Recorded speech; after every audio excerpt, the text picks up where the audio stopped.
Nama tempat ini, kampungnya adalah Wolong Tibang, Desa Pogon, Kecamatan Waigete, Kabupaten Sika, Flores, NTT.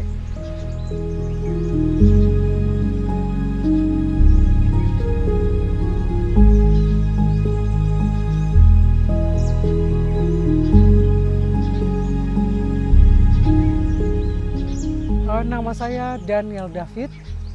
Saya dari lembaga Nani House Flores. Apa itu lembaga Nani House Flores? Lembaga Nani House Flores adalah satu institusi yang berfokus pada pengembangan dan pelestarian tenun ikat Sika dari hulu ke hilir. Dan juga hadir bersama saya adalah anak muda kreatif Flores ya. Oke, perkenalkan nama saya Alex. Saya dari tim Ikat Flores Kreatif. Oke, dan halo, perkenalkan nama saya Wilfried. Kita dari Ikat Flores Kreatif. Jadi Flores Kreatif itu adalah wadah bagi perkumpulan anak muda di Sika yang ingin belajar dan melestarikan budaya tenun ikat Sika. Oke, Nani House Flores dengan Ikat Flores Kreatif, dalam hal ini adalah anak muda Flores Kreatif. Kami berfokus untuk pengembangan tenun ikat Sika dari hulu ke hilir. Dan mulai 2 tahun lalu kami sudah membentuk satu tim khusus untuk pengembangan bagi anak muda Sika yang ingin belajar, ingin melestarikan juga seni budaya tenun ikat, dan juga bisa dijadikan salah satu peluang alternatif dalam pemberdayaan ekonomi bagi kaum muda di Sika. Kami telah membentuk satu tim khusus, yaitu ada tim pewarna yang hanya khusus untuk membuat riset, penelitian, dan pengembangan warna.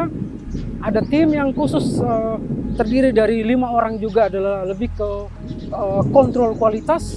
Ada tim khusus adalah lebih ke desain. Bagaimana dia fokus pada 2 desain, yaitu satu adalah desain yang berkaitan erat dengan upacara adat, dan satu adalah desain yang berkaitan erat dengan fashion atau home decor. Itu lebih ke inovasi dan kreativitas ya. Dan juga kami ada tim lapangan, itu lebih fokus kepada membantu kepada para penenun yang di Sika yang punya skill, itu kita ambil menjadi tim kerjasama kami. Jadi kami penenunnya itu ratusan orang berada di kampung-kampung ya. Dan tim kami turun dan kami mengadakan juga pendampingan bagaimana menenun yang baik sesuai dengan selera atau permintaan orangnya, atau untuk kain upacara adat. Lembaga Nani House itu didirikan pada tahun 2014. Kenapa kami mendirikan lembaga Nani House? Karena kami berpikir bahwa satu adalah pengembangan tenun ikat dari hulu ke hilir. Yang kedua juga kita mempunyai budaya tenun, tetapi ketergantungan warna dari luar daerah. Warna itu warna kimikal didatangkan dari luar. Yang ketiga, kami mau jadikan tenun ikat itu adalah sebuah peluang alternatif dalam pemberdayaan ekonomi yang berbasis budaya dan berbasis potensi alam di sekitar. Baik ya, untuk produk kami membuat tenun ikat warna alam dengan 3 kategori ya. Kategori pertama adalah kain adat. Kain adat adalah seperti contoh yang ini. Jadi warna dan motif pakamnya tidak bisa dirubah dan juga tata letaknya. Yang kedua, kami mengerjakan model kontemporer. Kami sebutnya kontemporer. Jadi tata letak, desainan itu bebas. Kami lebih fokus kepada home decor dengan fashion. Dan yang ketiga, kami juga membuat dengan konsep polos. Mengapa kami coba kembangkan polos? Itu lebih fokus kepada home decor. Kadang orang mau gordin, kain gordin. Atau ketika dia jahit, oh bagian di sini kurang, mendingan dia beli kain warna alam juga yang sudah kami siapkan untuk dia sambung Pak. Jadi kita konsepnya seperti itu ya.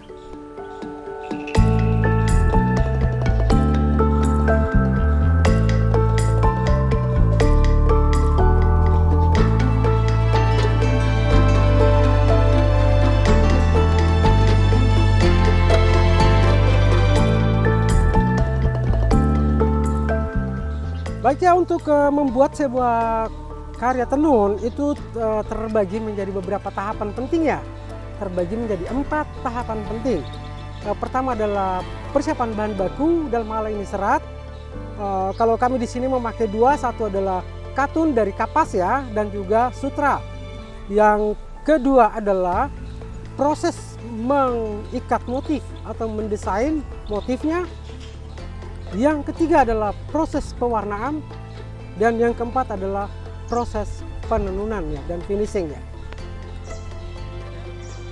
Baik ya, untuk di bagian bahan dasar itu mulai pertama kalau dari kapas itu pertama adalah pemetikan kapas.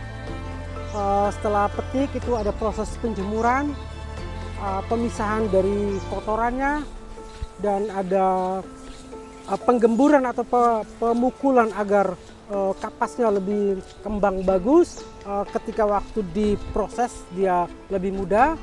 Dan yang ketiga adalah mulai penggemburan. Di sini lebih kami sebut bahasa Sika bilang wetting, atau dia menghaluskan benang. Dan setelah itu ada satu tahapan namanya penggulungan dan pemintalan. Jadi kalau setelah pemintalan, proses berikutnya adalah pengawetan dulu benang. Baru setelah itu masuk ke perentangan benang di frame untuk mengikat motif. Itu di bagian 1.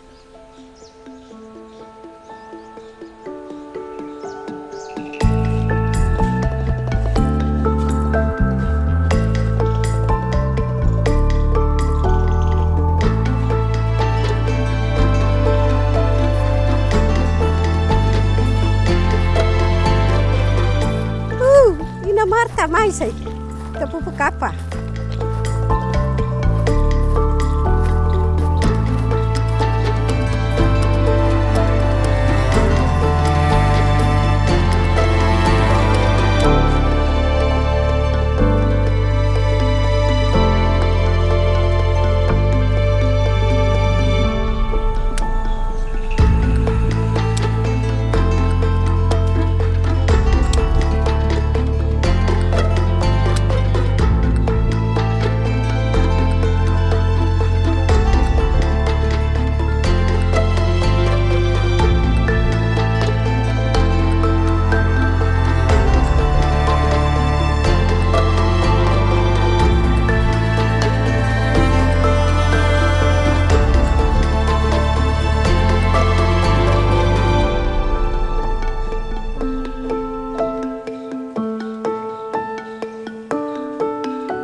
Bagian 2 adalah di pengikatan motif. Itu pertama adalah penggulungan. Penggulungan benang itu sebenarnya hal bagian yang terpenting, Pak. Karena apa? Orang di Sika itu dia menggulung 2 urat. Kadang-kadang ibu-ibu menggulung tanpa melihat, Pak. Jadi ketika benang itu lari, ada satunya kendur, satunya kencang, Pak. Maka ketika diproses menenun, biasanya motifnya berpindah. Jadi setelah menggulung itu harus dicek betul, dua-duanya harus benar sama-sama tegang. Setelah itu baru merentangkannya di frame ya. Setelah itu ikat memakai gebang,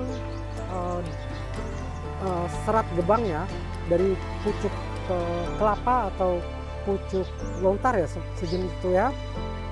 Ikat motif habis bisa dibuka untuk pewarnaan.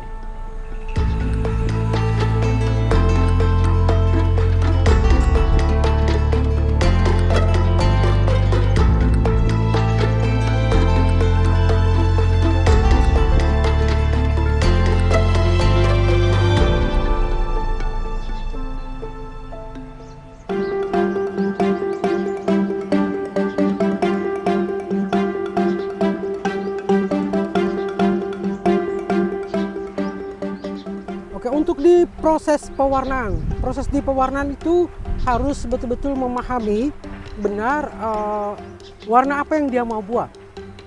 Karena ada kalanya kalau dia mau membuat warna ganda, kalau salah dari awal maka dia tidak akan bisa mendapat warna ganda itu. Contoh seperti ini dia membuat warna ganda seperti ini. Maka warna mana yang harus duluan? Karena dia beda dengan bahan kimia. Ketika kita taruh dia duluan, nanti satu dia tidak mau lagi makan, Pak.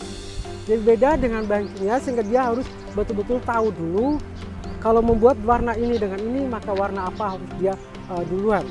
Dan di proses warna ada tahapannya juga, seperti satu, sebelum mewarna ada beberapa bahan yang memang tidak akan bisa mendapatkan warna yang kita inginkan kalau belum dikasih warna dasar. Warna dasar biasanya berupa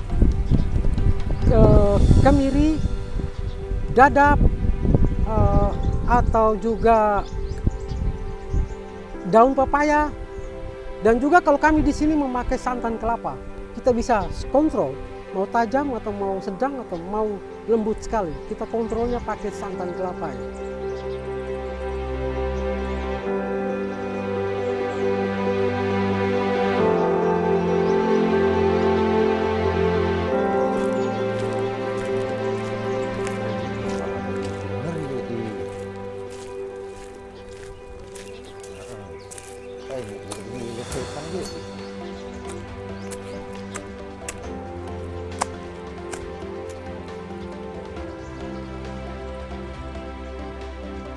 Ini adalah proses mengambil mengkudu untuk membuat warna merah ya.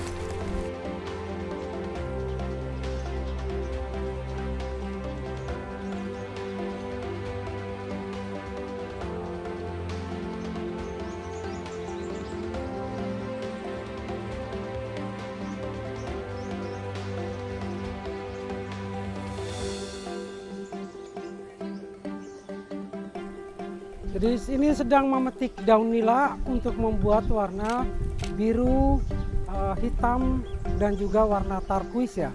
Dan nila ini adalah tipe nila Indigo Vera Tinctoria ya. Yang sedang dikembangkan di Flores ada dua tipe, yaitu Indigo Vera Tinctoria dan juga ada satu yang berdaun lebar disebut Indigo Strobilanthes ya.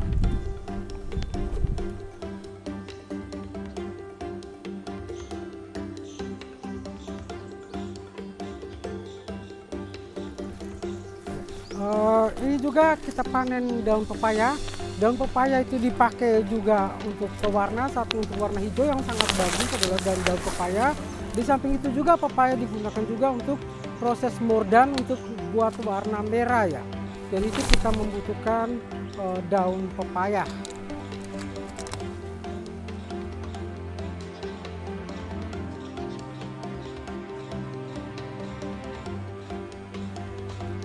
Jadi ini adalah bahan pewarna yang kita gunakan. Kita gunakan dari akar, batang, daun, pucuk, bunga, buah ya. Jadi betul-betul kita menggunakan bahan yang ada di sekitar kami. Contoh seperti yang ada di depan ini kemiri ya. Kemiri kami gunakan untuk mordan atau memberi warna dasar ya. Warna dasar seperti ini agar dia bisa menjadi warna merah atau warna coklat yang sempurna. Kemiri saja tidak bisa juga, kami harus campur lagi dengan ada daun yang bernama talimbao dan juga ada satu yang bernama pepaya ya. Jadi kami akan mencampuri tiga ini agar bisa membuat warna merah yang bagus atau coklat yang bagus sempurna. Di sini juga ada kami gunakan seperti ini. Ini dari dahan nangka. Jadi ini kita gunakan juga untuk warna coklat gading, kuning gading. Ada juga di sini namanya daun loba. Daun ini untuk membuat warna merah menyala harus ada daun ini ya. Juga di sini ada akar mengkudu tadi ada dua jenis ya. Jadi bisa lihat perbedaannya. Ini namanya bur untuk warna merah yang bagus. Ini namanya buke untuk warna merah kecoklatan ya. dan juga kita bisa buat warna-warna tanah ya, coklat tanah. Di sini ada juga kulit kayu, ini dari mahoni, kita bisa buat warna varian untuk warna coklat. Ada juga nila di sini, indigo untuk warna 3 jenis warna, warna biru pudar atau turquoise, ada warna biru dan ada juga warna hitam ya. Ada juga kelapa. Kelapa ini kami gunakan untuk menyetel warna ya. Jadi bisa warna kita bisa setel mau tajam, mau warna soft atau mau warna keras ya. Ada juga kunyit. Jadi kunyit untuk warna kuning, tapi kunyit saja dia akan luntur. Maka kami campur dengan batang kulit nangka, mangga, dan juga kami pakai santan kelapa juga. Ada beberapa produk yang memang seperti ini. Ini adalah dari daun ini, tapi sudah kami pastakan ya. Jadi ini adalah bagi pemula, dia bisa praktek dari ini, dan ini ada tekniknya cepat karena bisa 1 jam sudah bisa dapat warna ya. Caranya praktis, mudah, dan cepat ya. Ini sudah dijadikan seperti pasta ya. Untuk warna varian yang lain bisa tinggal kita main saja. Kalau biasanya kami mengajar ke orang, pertama adalah belajar dulu warna primer. Warna primer terdiri dari kuning, merah, dan biru. Dari 3 warna ini kita akan campur untuk mendapat warna sekunder. Dari sekunder kita akan bisa bermain lagi menjadi warna-warna baru. Jadi teknik kami di sini adalah bermain dari warna primer.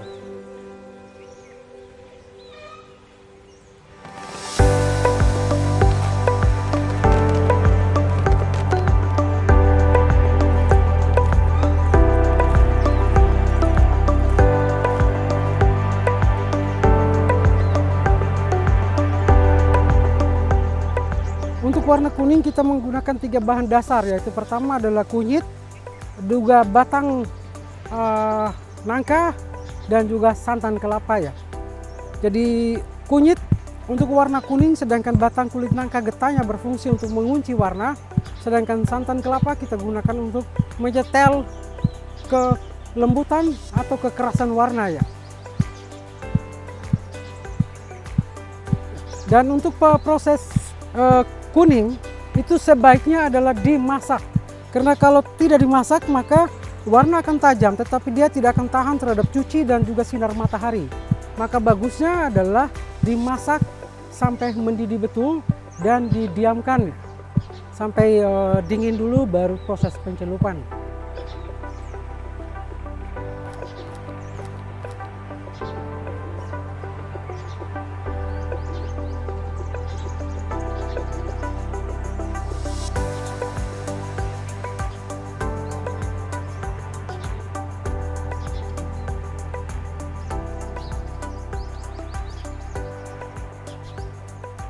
Jadi ini untuk membuat warna merah, jadi pertama harus membuat warna dasar mordan adalah dengan menumbuk kemiri dan juga daun pepaya ya. Dan juga ada satu daun lagi namanya loba.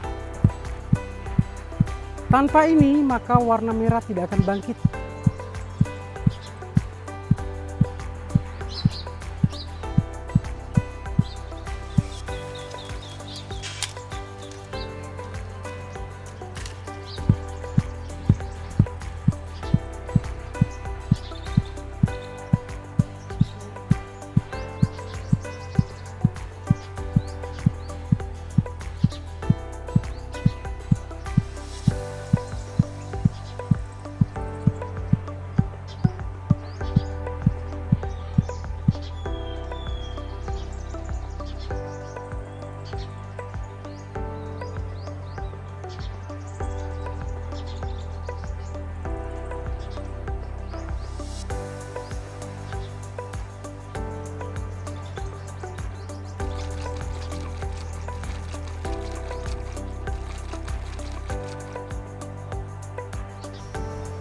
Selanjutnya adalah menumbuk ke daun loba.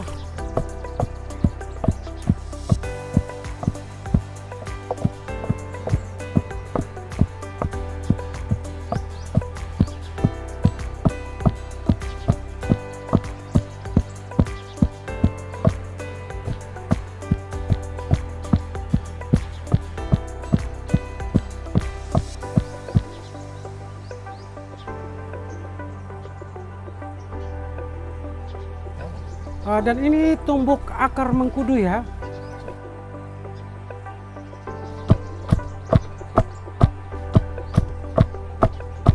Untuk membuat varian warna merah, kita harus pertama tahu dulu akar mengkudu tipe apa yang kita mau pakai. Jadi akar mengkudu pertama yang paling halus sekali akan mendapat warna merah menyala. Yang agak sedang sedikit, merahnya agak sedikit ini ya.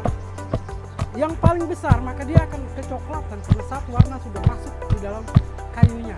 Jadi kalau niat membuat warna merah menyala, cari akar serabut seperti rambut ya. Itu akan mendapat warna merah karena kandungan satu warnanya masih tinggi sekali. Dan ditumbuk halus, setelah itu akan dibuat warna dasar dulu baru dicampurkan. Untuk akar mengkudu tidak boleh dimasak, yang masak cuma mordannya saja ya.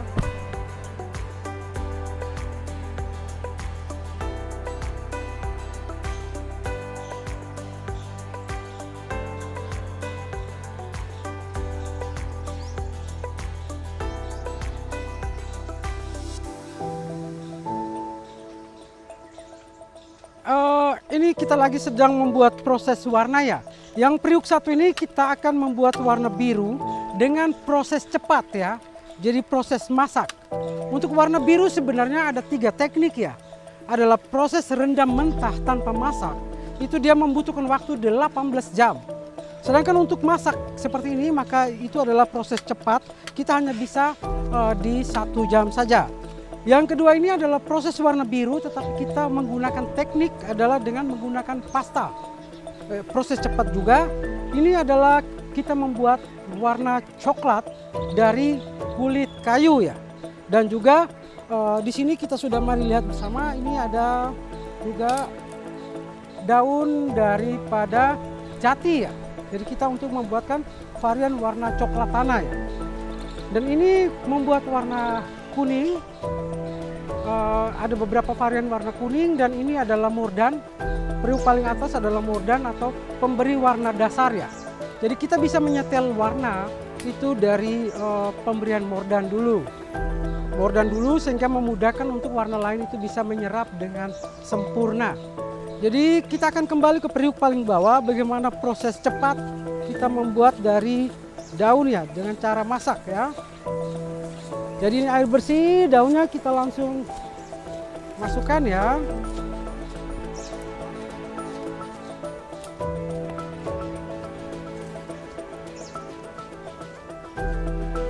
Kenapa kami lebih senang memakai metode ini? Karena metode ini lebih cepat ya. Tapi kalau direndam mentah itu biasanya harus paling kurang 18 jam. Baru kita bisa dapat warna.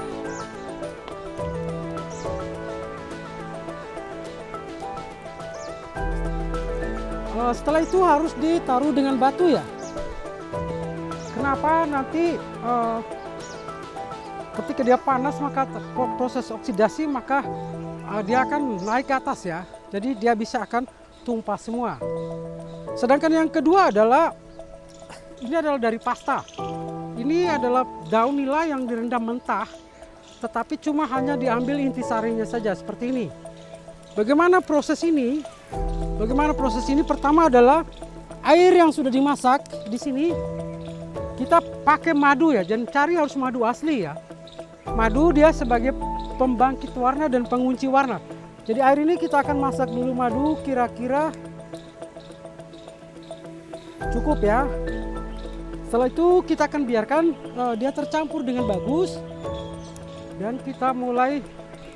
Ini adalah proses cepat karena dia hanya setengah jam sudah bisa kita buat warna biru ya. Dan turquoise juga. Sambil air yang tercampur madu tadi kita masak, kita siapkan dulu pastanya ya. Pastanya dicampur dengan air sedikit saja, secukupnya saja. Jadi seperti ini ya pasta ya. Ini dari daun tadi Pak, sudah diolah menjadi pasta seperti ini ya. Jadi ini dicampur.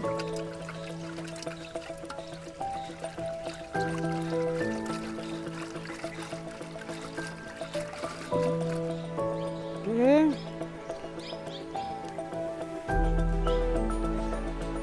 Kalau hanya pastanya saja dia tidak akan mau gigit ke kain atau ke benang ya. Jadi kita butuh tadi adalah madu, dia berfungsi untuk pengikat warna ya. Dan itu dimasak agar dia terproses dengan bagus. Setelah itu bisa kita campurkan ya ke sini. Jadi air yang dipakai di sini hanya untuk melarutkan pastanya saja. Bisa langsung dituang ke dalam ya.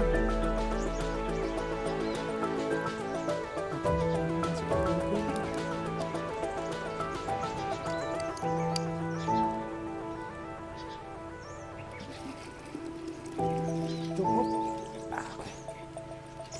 Benangnya kembali. Ya. Setelah itu dicampur, butuh oksigen Pak. Jadi dia harus ditiris seperti ini. Dia oksigennya harus masuk ke dalam ya. Kalau tidak ditiris maka warna tidak akan sempurna.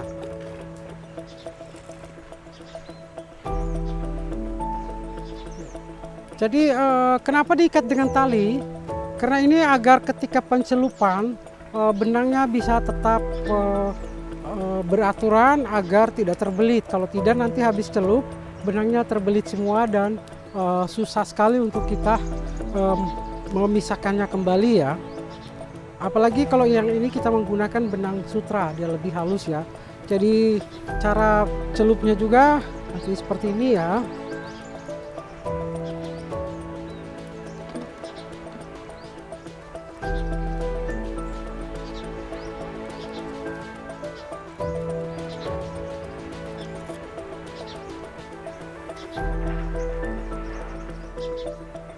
Jadi dia juga agar dia meresap dengan bagus, kita remas begini ya Pak. Remasnya pakai perasaan ya. Seperti begini.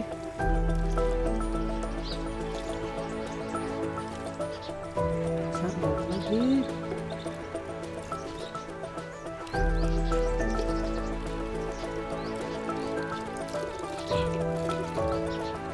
Ini satu kali warna Pak ini.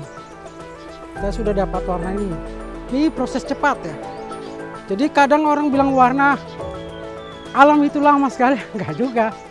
Cari tekniknya aja, proses cepat. Udah bisa jadi. Seperti ini. Kalau kita mau lebih warna lebih dalam lagi, kita siapin 2-3 periuk satu kali. Kita celup ke periuk kedua, maka dia warna naik tingkat kedua. Periuk ketiga, maka tingkat ketiga, periuk keempat sudah hitam. Dalam waktu cepat ya.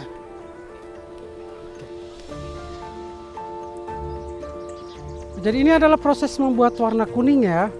Jadi harus dimasak dan setelah itu ditiris ya, diambil airnya, bila perlu disaring dengan bersih. Kenapa?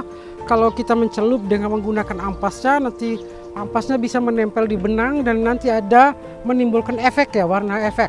Supaya warnanya betul-betul sempurna, lebih bagusnya adalah disaring dengan bersih ya. Setelah itu siapkan benang untuk pencelupan dan siapkan juga santan kita untuk menyetel.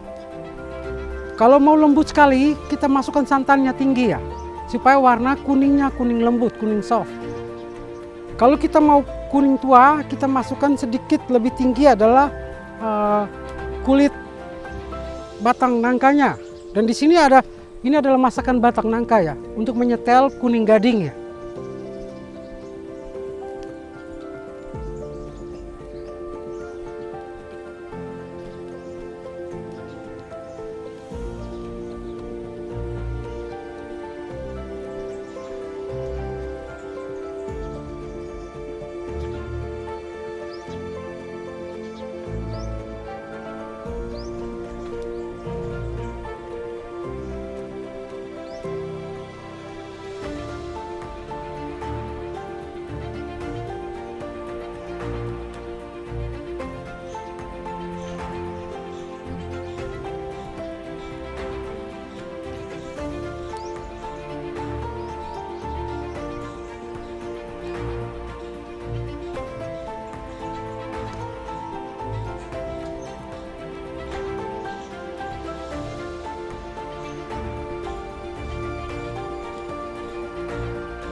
Jika setelah membuat warna kuning, dia ingin menyetel lagi warnanya, tinggal dia mencelupkannya di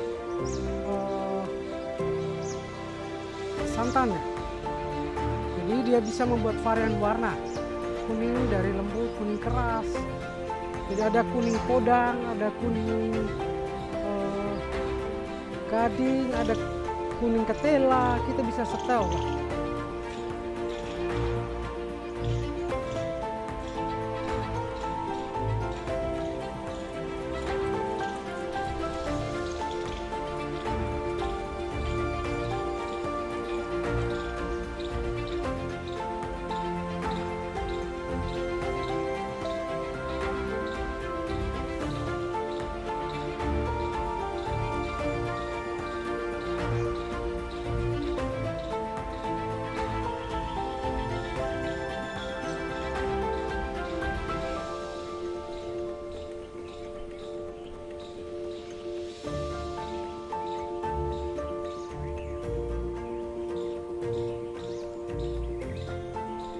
Dan selanjutnya adalah kita membuat warna mordan ya.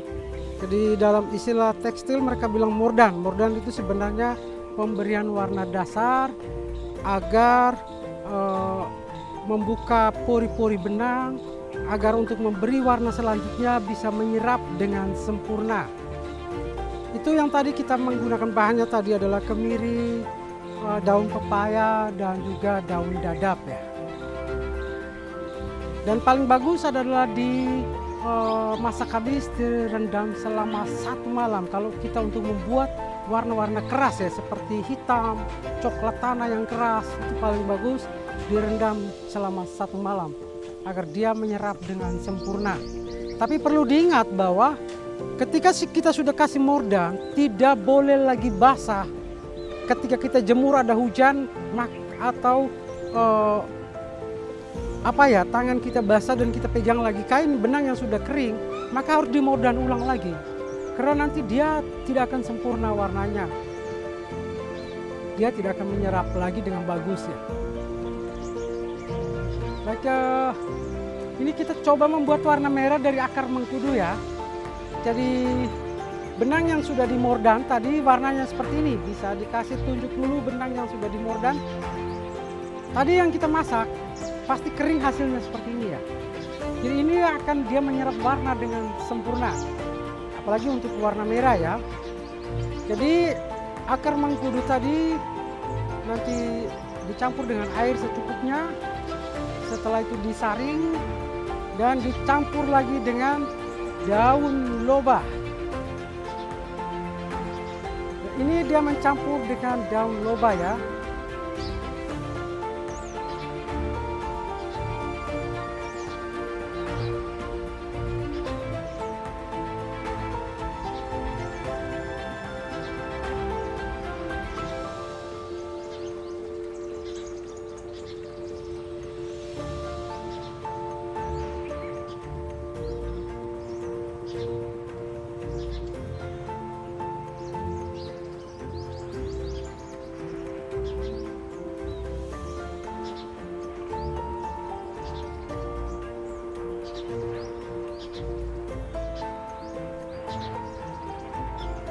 Dan untuk warna merah, dia bukan warna langsung atau direct ya. Jadi dia membutuh proses. Direndam selama 1 malam. Baru besok baru warna merahnya muncul ya. Jadi dia tidak seperti indigo atau dia juga tidak seperti kunyit. Itu adalah warna direct. Warna direct, warna langsung. Jadi mereka ini adalah warna tanin namanya. Jadi kalau tanin, dia akan membutuh waktu prosesnya.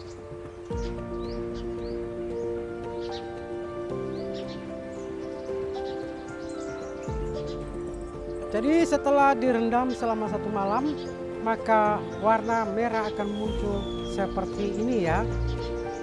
Dan bisa kita atur, kalau mau merahnya agak lebih tua bisa direndam sampai 2 malam agar warna lebih merah ketuaannya.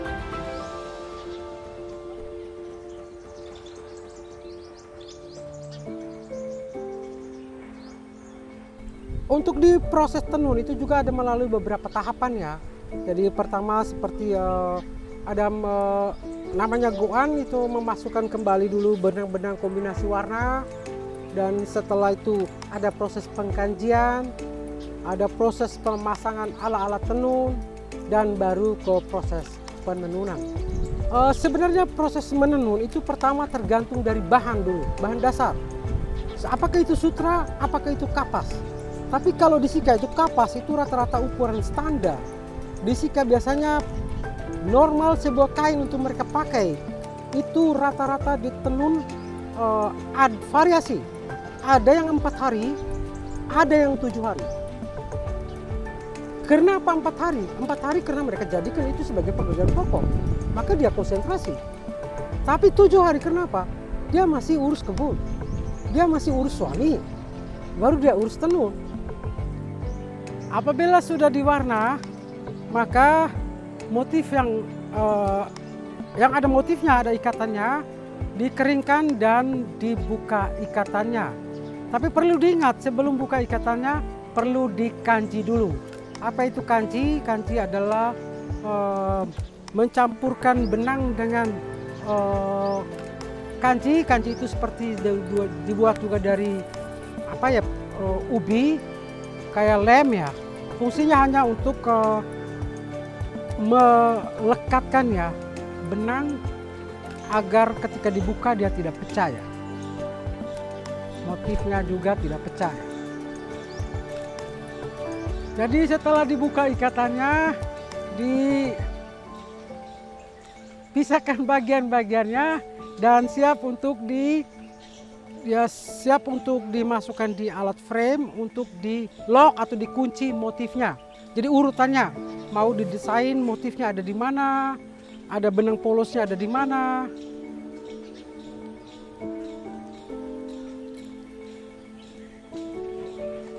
Oke, bagian ini adalah namanya nipet dalam bahasa Sika, artinya menyusun motif dan juga mengikatnya agar motifnya betul-betul sempurna ya.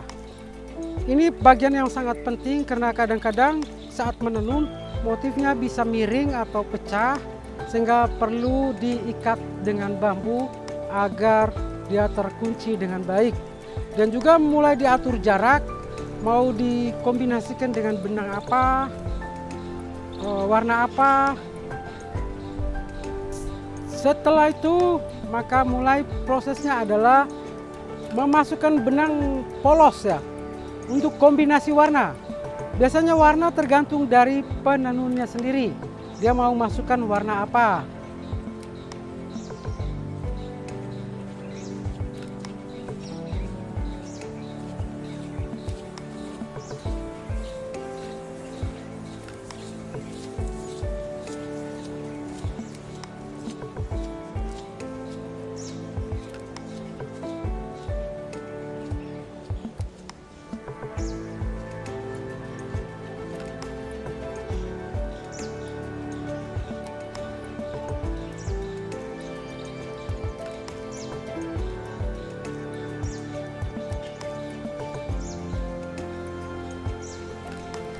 Ini proses menenunnya ya.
Jadi setelah habis ditenun, dicuci dan akan jadi seperti ini ya.